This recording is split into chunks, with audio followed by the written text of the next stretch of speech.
La visión de Tom Chuff, de Joseph Sheridan Le Fanu. Al borde del melancólico Caxton Moor, en el norte de Inglaterra, junto a media docena de antiguos chopos rodeados por ramas viejas y ásperas, con una herida en el centro producida un verano, 30 años antes, por un rayo, y todos ellos, por su gran altura, haciendo que parezca más baja la morada junto a la que crecen, se levanta una tosca casa de piedra, con una chimenea gruesa, la cocina y un dormitorio en la planta baja, y un ático dividido en 2 habitaciones, al que se accede por una escalera, bajo el tejado de guijarros. Su propietario era un hombre de mala fama llamado Tom Chuff. Era un hombre fuerte, de cabeza impresionante y ancho de hombros, aunque algo bajo de estatura, con las cejas descendentes y una mirada hosca.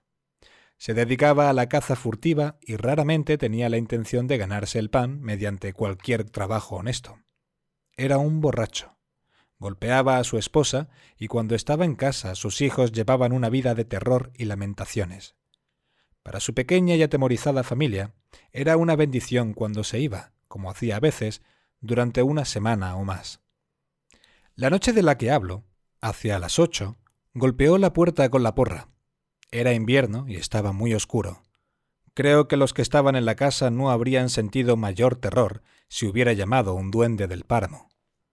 Con miedo, pero presurosa, la esposa descorrió la barra que cerraba la puerta. Su hermana, que era jorobada, permaneció de pie junto al hogar, mirando hacia el umbral, y los acobardados hijos se protegieron tras ella. Tom Chuff entró con la porra en la mano sin decir nada y se dejó caer en una silla frente al fuego. Había estado fuera 2 o 3 días. Parecía ojeroso y tenía los ojos inyectados en sangre, por lo que todos supieron que había estado bebiendo. Inclinándose, Tom golpeó con el palo el fuego de turba y luego aproximó los pies. Mirando hacia el pequeño aparador, hizo una señal a su esposa por la que ésta supo que quería una taza, y se la dio en silencio. Sacó del bolsillo del abrigo una botella de ginebra y, tras llenarla casi hasta el borde, la bebió en pocos tragos. Solía refrescarse con 2 o 3 tragos así antes de golpear a los miembros de la familia. Sus 3 hijos pequeños, acobardados en una esquina, le miraban desde debajo de una mesa, como hacía Jack con el ogro en el famoso cuento. Su esposa Nell, de pie tras una silla que estaba dispuesta a utilizar para defenderse del golpe de la porra que podía caerle encima en cualquier momento, no apartaba su mirada de él. Y Mary, la jorobada, dejaba ver el blanco de un gran par de ojos con los que también le vigilaba mientras estaba de pie y apoyada contra el armario de hojas de roble, y su rostro oscuro apenas podía distinguirse desde lejos del panel marrón que tenía a su espalda. Tom Chuff iba ya por el 3er trago y no había dicho una sola palabra desde su entrada, por lo que el suspense se estaba volviendo terrible, cuando de pronto se inclinó hacia atrás en el asiento, la porra le resbaló de la mano y se produjo en su rostro un cambio, al cubrirse de una palidez mortal.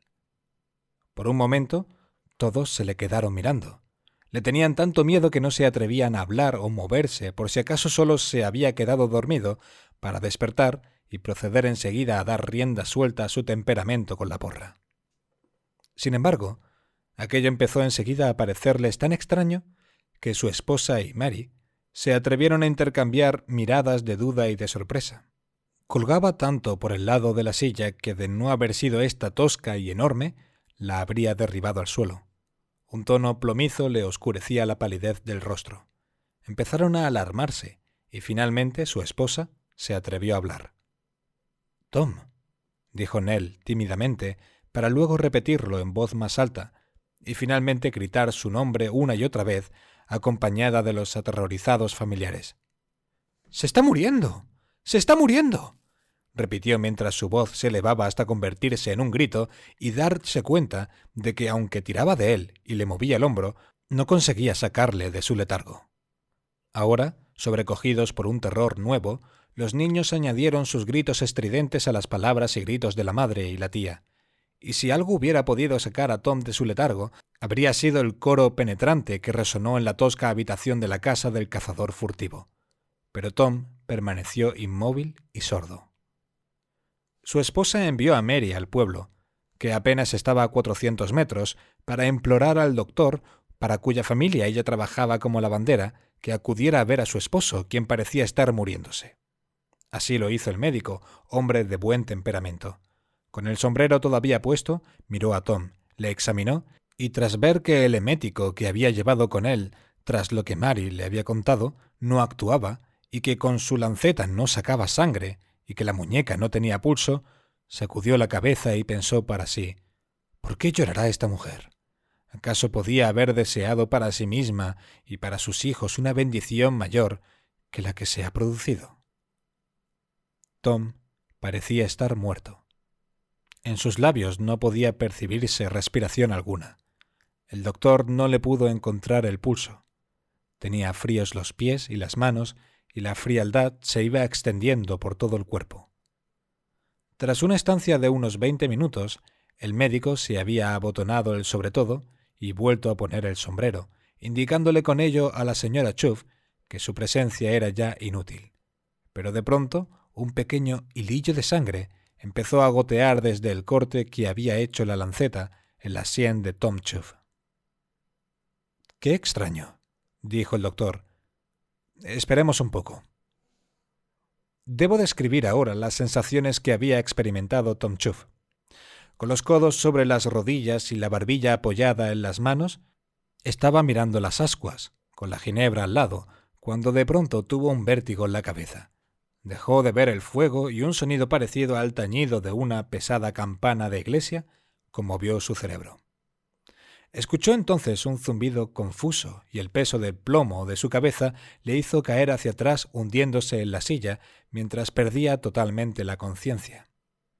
Al volver en sí, sintió frío y se encontró apoyado en un árbol grande y sin hojas. La noche no tenía luna, y al mirar hacia arriba pensó que nunca había visto las estrellas tan grandes y brillantes, ni el cielo tan negro. Además, las estrellas parecían titilar con intervalos de oscuridad cada vez más largos para aparecer luego con mayor violencia y brillo, y vagamente pensó que aquello tenía el carácter de una furia y una amenaza silenciosa. Recordaba confusamente haber llegado a aquel lugar, o más bien, como si varios hombres le hubieran transportado en hombros hasta allí con una especie de movimiento de balanceo. Pero se trataba de algo totalmente confuso, el imperfecto recuerdo de una simple sensación. En el camino no había visto ni oído nada. Miró a su alrededor y en las cercanías no encontró el menor indicio de un ser vivo. Con una sensación de temor empezó a reconocer el lugar. El árbol en el que se había apoyado era una de las antiguas y nobles hayas que rodeaban a intervalos regulares el cementerio de Shackleton, el cual extiende su verde y ondulante pendiente sobre el borde del páramo de Cadstin, en cuyo otro lado se encuentra la tosca casa de campo en la que acababa de perder la conciencia. Había más de 10 kilómetros a través del páramo, entre ese punto y su habitación, y la negra extensión se presentaba ante él desapareciendo poco a poco en la oscuridad, pues ante él cielo y tierra se unían en un vacío indistinguible y terrible. Había en aquel lugar un silencio totalmente innatural. Se había apagado un murmullo distante del riachuelo, que él conocía también. Las hojas no producían murmullo alguno. El aire, la tierra, todo lo que había en ella y sobre ella, estaban indescriptiblemente silencioso. Sintió entonces ese temblor del corazón que parece presagiar la proximidad de algo terrible. Y se habría dispuesto a ingresar a través del páramo, de no haber tenido el presentimiento indefinido de que había allí algo que no se atrevía a traspasar. Por detrás se erguían como una sombra la torre y la antigua iglesia gris de Shackleton. Ahora que la vista se le había acostumbrado a la oscuridad, podía percibir su perfil, pero no producía en su mente ninguna asociación consoladora, tan solo amenaza y recelo. La temprana formación en su actividad ilegal estaba relacionada con ese mismo lugar, pues en él solía reunirse su padre con otros 2 cazadores furtivos, llevando con él a su hijo, entonces solo un muchacho. Bajo el porche de la iglesia, hacia el amanecer, solían repartirse la caza que habían capturado y rendían cuentas de las ventas que habían hecho el día anterior, dividiendo el dinero y bebiéndose la ginebra. Allí había recibido sus primeras lecciones en beber, maldecir e incumplir la ley. La tumba de su padre apenas estaba a 8 pasos del lugar en el que ahora se encontraba. En su actual estado de terrible desfallecimiento, ningún escenario de la tierra habría ayudado tanto a aumentar su miedo. Había un objeto cercano que potenciaba su tristeza. A 1 metro de distancia, al otro lado del árbol, detrás de él, y extendiéndose hacia su izquierda, había una tumba abierta, con la tierra y los cascotes apilados al otro lado. A la cabeza de la tumba se levantaba el haya. Su tronco se elevaba como una enorme columna monumental. Él conocía todas las líneas y grietas de su lisa superficie. Las iniciales de su propio nombre, grabadas mucho tiempo atrás en la corteza, se habían ido extendiendo y arrugando como si fueran las letras grotescas de un caprichoso grabador, y ahora, dominando la tumba abierta, adquirían un significado siniestro, como si respondieran a la pregunta que él se estaba haciendo mentalmente. ¿Para quién han abierto la tumba? Como se encontraba todavía algo aturdido y sentía un temblor débil en las articulaciones, no se veía con deseos de esforzarse, pero además tenía la sensación vaga de que con independencia de la dirección que tomara, encontraría peligros peores al de permanecer donde estaba. De pronto las estrellas comenzaron a titilar con mayor violencia. Una luz débil y extraña se extendió durante 1 minuto sobre el paisaje desértico y vio que se acercaba desde el páramo una figura que avanzaba con una especie de oscilación, dando de vez en cuando 1 o 2 saltos en zigzag, como acostumbraban a hacer los hombres que cruzaban esos lugares para evitar los pequeños cenagales y lodazales que se encuentran en ellos. La figura se asemejaba a la de su padre, y como aquél, silbó con los dedos a modo de señal al acercarse. Pero ahora el silbido no sonaba fuerte y agudo, como en otros tiempos, sino inmensamente lejano, y parecía resonar extrañamente en la cabeza de Tom. Bien por costumbre o por miedo, Tom, como respuesta a la señal, silbó como solía hacerlo 25 años antes, aunque ya estaba estremecido por un miedo sobrenatural. Lo mismo que su padre, la figura levantó al acercarse la bolsa que llevaba en la mano izquierda, tal como solía hacer él, gritándole lo que llevaba en el interior.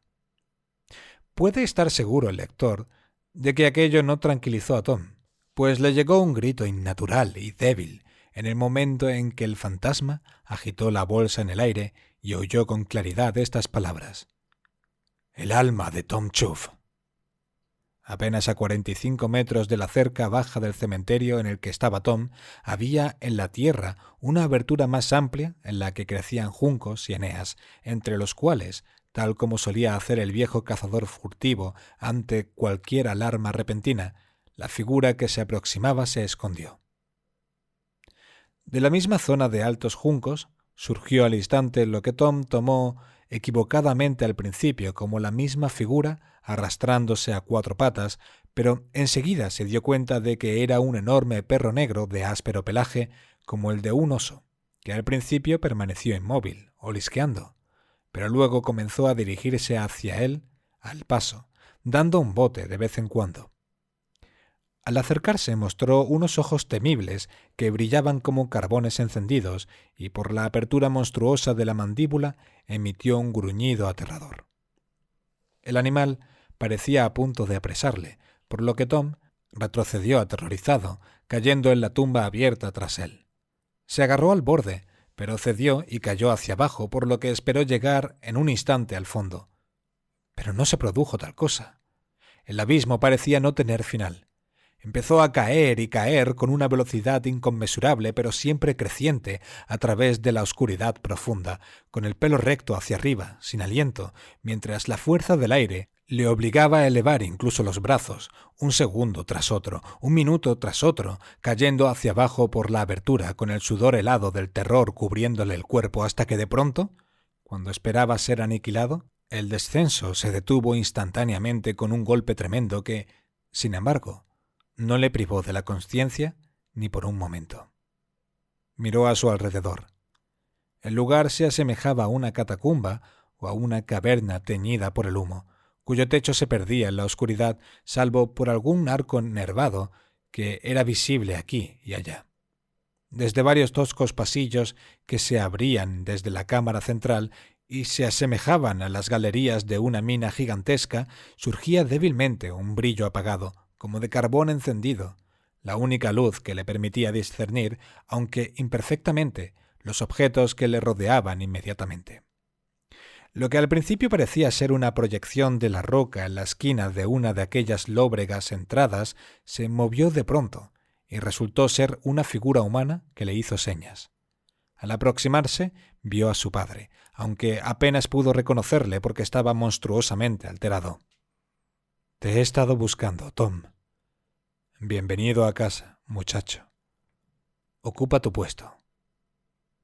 Al escuchar estas palabras, pronunciadas con una voz hueca y, según pensó Tom, burlona, que le hizo temblar, el corazón se le hundió en el pecho. Pero no pudo evitar acompañar al perverso espíritu que le condujo hasta un lugar en el que al entrar Tom escuchó, como si salieran del interior de la roca, temibles gritos y súplicas de piedad. «¿Qué es esto?», preguntó. «No importa». «¿Quiénes son?» «Recién llegados. Lo mismo que tú, muchacho», respondió el padre con indiferencia. «Dejan de alborotar con el tiempo, al descubrir que no vale de nada». «¿Y qué voy a hacer?», preguntó Tom agónicamente. «Eso da lo mismo». «¿Pero qué puedo hacer?», reiteró Tom, mientras le temblaban todos los nervios y las articulaciones. «Ponerle al mal tiempo buena cara, supongo». «Por el amor de Dios, si alguna vez te has preocupado por mí porque soy tu propio hijo, sácame de aquí». «No hay salida». «Si hay una entrada, tiene que haber una salida y por los cielos, sácame de aquí». Pero la temible figura no volvió a responder, y tras estar junto a su hombro, se deslizó hacia atrás. Aparecieron otras, cada una con un débil halo rojizo a su alrededor, mirándole con ojos terribles, imágenes todas ellas de furia o irrisión eternas y de una variedad horrible. Pensó que se estaba volviendo loco bajo la mirada de tantos ojos que aumentaban en números y se acercaban más a cada momento, al tiempo que miles y miles de voces le llamaban por su nombre, algunas lejanas, otras cercanas, unas desde un punto y otras desde otro, algunas incluso desde atrás, cerca de sus oídos. Esos gritos aumentaban en rapidez y multitud y se entremezclaban con risas, blasfemias, burlas e insultos entrecortados. Se sucedían unas a otras, borrándose antes de que pudiera captar siquiera la mitad de su significado. Durante todo ese tiempo, en proporción con la rapidez y la urgencia de aquellos temibles sonidos y visiones, la epilepsia del terror fue instalándose en su cerebro, y con un grito largo y atemorizado, perdió la conciencia. Al recuperar el sentido se encontró en una pequeña cámara de piedra, abovedada por arriba y con la puerta enorme. Un solo punto de luz situado en el muro y que emitía un brillo extraño iluminaba esa celda.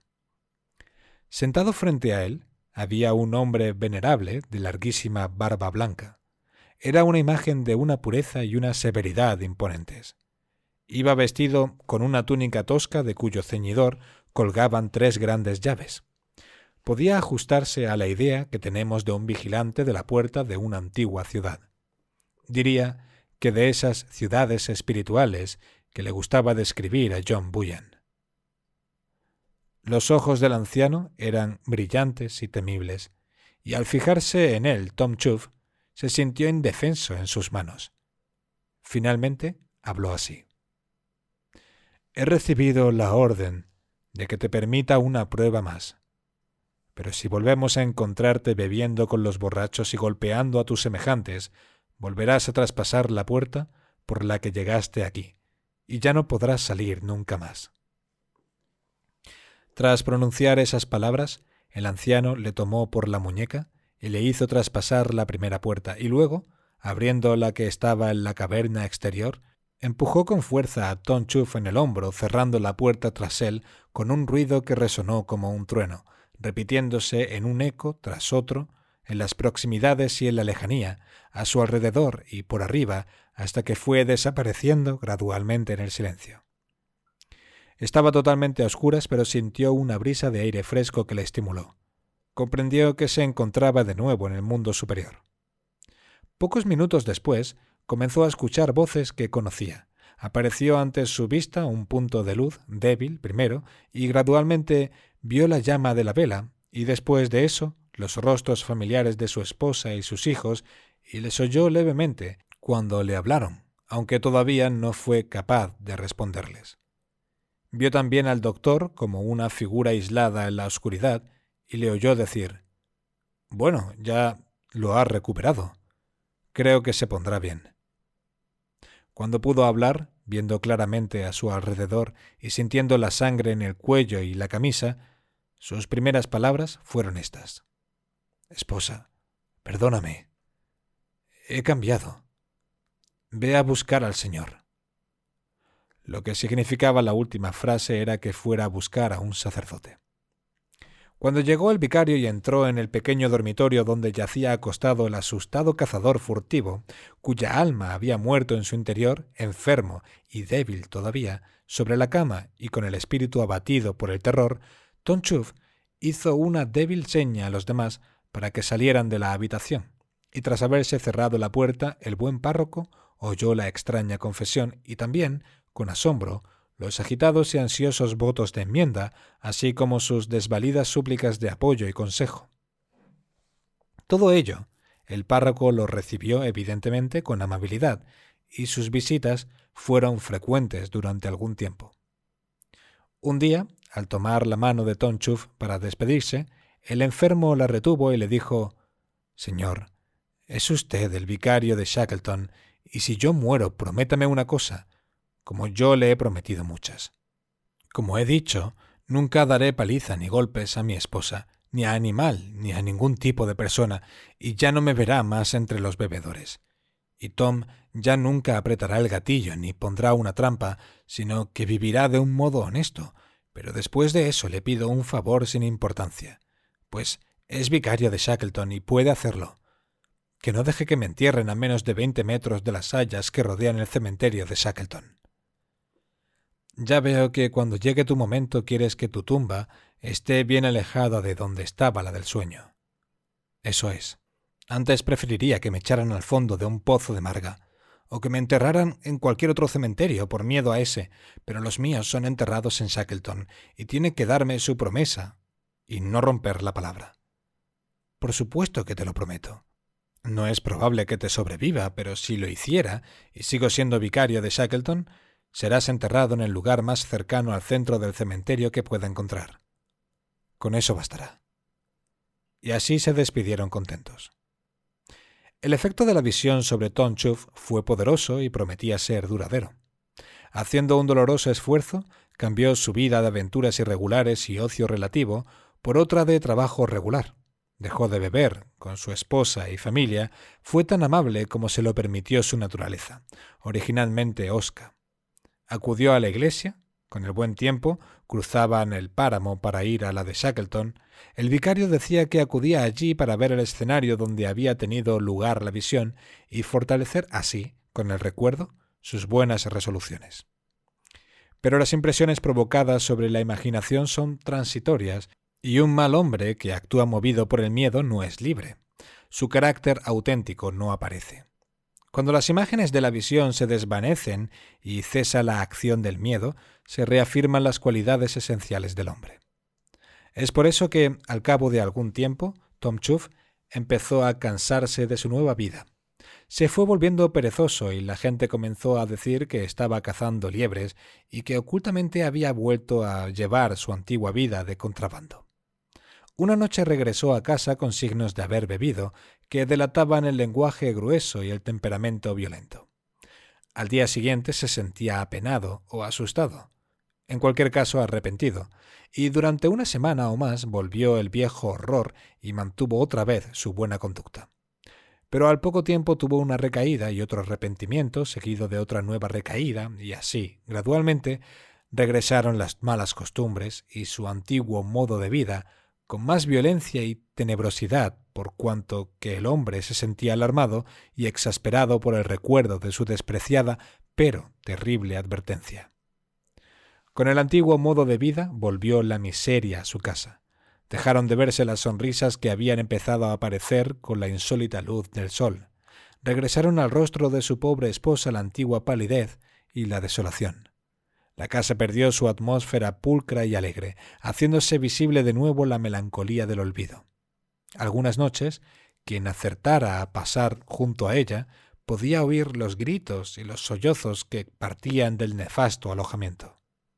Ahora Tom Chuff solía estar bebido y no frecuentaba la casa salvo que acudiera para llevarse las ganancias de su pobre esposa.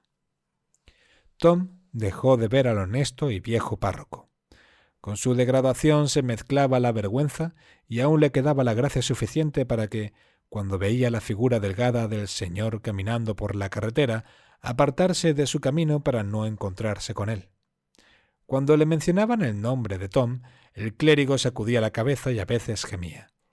Pero reservaba su horror y lamentos más para la pobre esposa que para el empecinado pecador, pues el caso de ella era realmente lamentable. Llegó el hermano de la mujer, Jack Everton, procedente de Hexley, y al enterarse de todo aquello decidió darle una paliza a Tom por el mal trato que éste estaba dando a su hermana a cada momento. Posiblemente fue una suerte para todos que Tom se encontrara fuera, en una de sus prolongadas excursiones, y la pobre Nell, aterrada, suplicó a su hermano que no se interpusiera entre ellos. Por eso Jack regresó a su casa, aunque murmurando y sombrío. Pero unos meses más tarde, Nellie Chuff enfermó.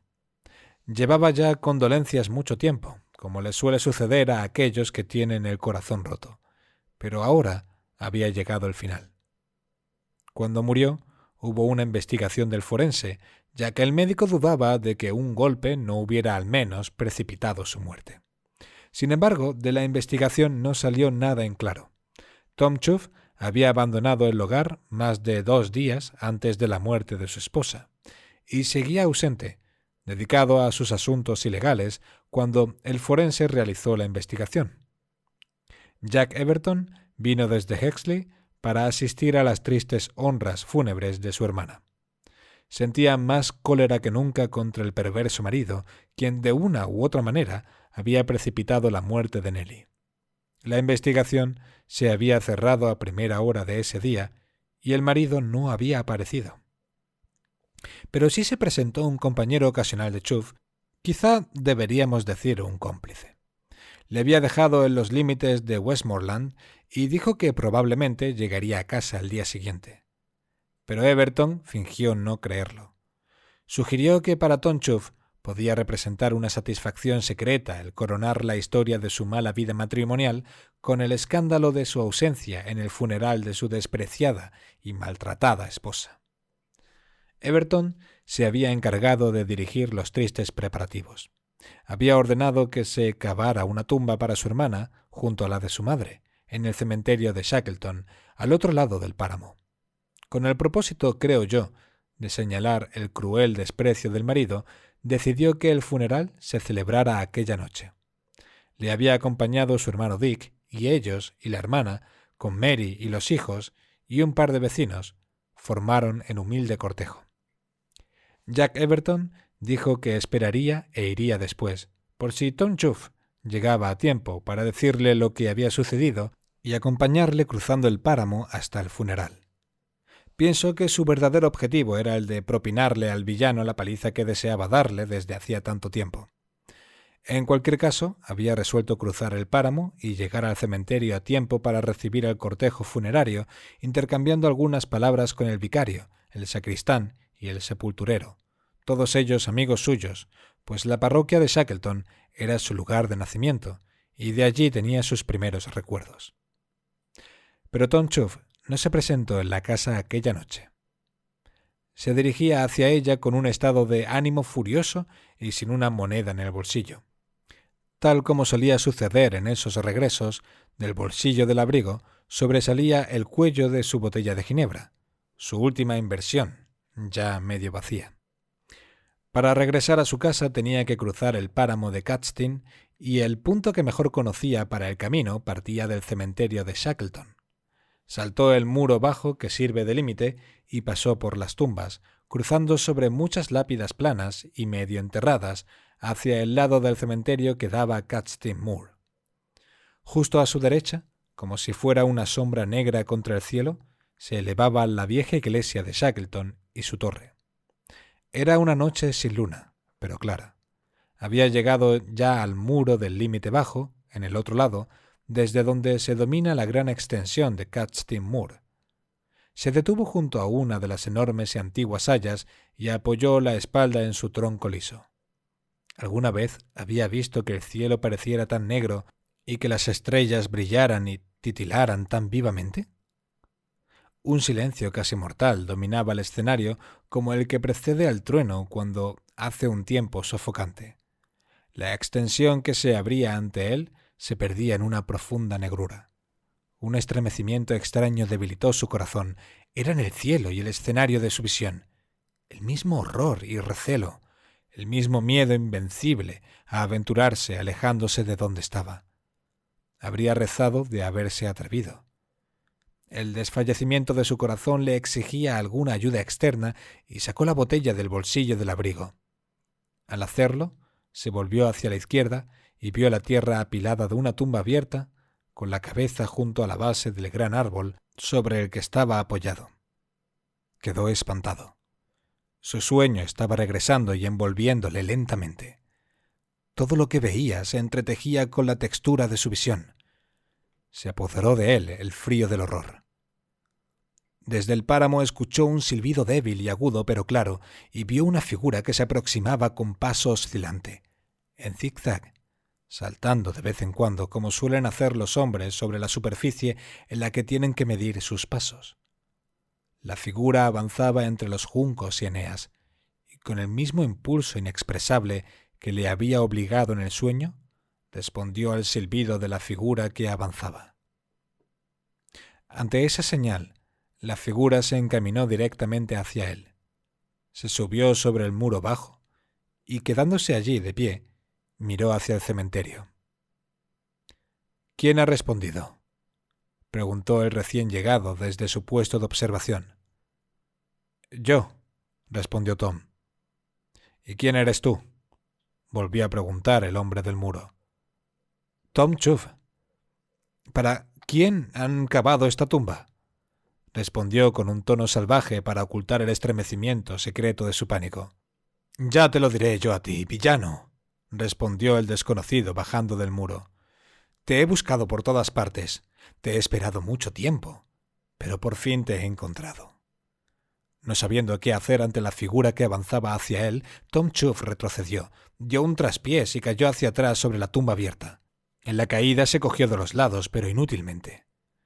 Una hora más tarde, cuando llegaron las luces con el ataúd, encontraron el cadáver de Tom Chuff en el fondo de la tumba. Había caído de cabeza, rompiéndose el cuello. La muerte debió ser simultánea con la caída. Y así se cumplió su sueño. Había sido su cuñado quien cruzaba el pantano y se acercó al cementerio de Shackleton exactamente en la misma dirección que en la visión extraña había tomado la imagen de su padre. Por suerte para Jack Everton, el sepulturero y el sacristán de la iglesia de Shackleton estaban cruzando en ese momento el cementerio dirigiéndose hacia la tumba de Nellie Chuff sin que Jack pudiera verlos, en el preciso instante en el que Tom, el cazador furtivo, dio el traspiés y se cayó. De no ser por esos testigos, se habría sospechado que el exasperado hermano había ejercido una violencia directa.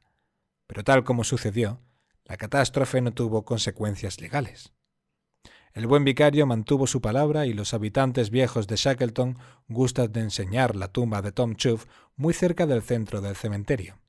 El cumplimiento consciente de la súplica del hombre aterrorizado con respecto al lugar de su sepultura puso un énfasis horrible y burlón a la extraña combinación mediante la cual el destino había derrotado sus precauciones, fijando el lugar de su muerte.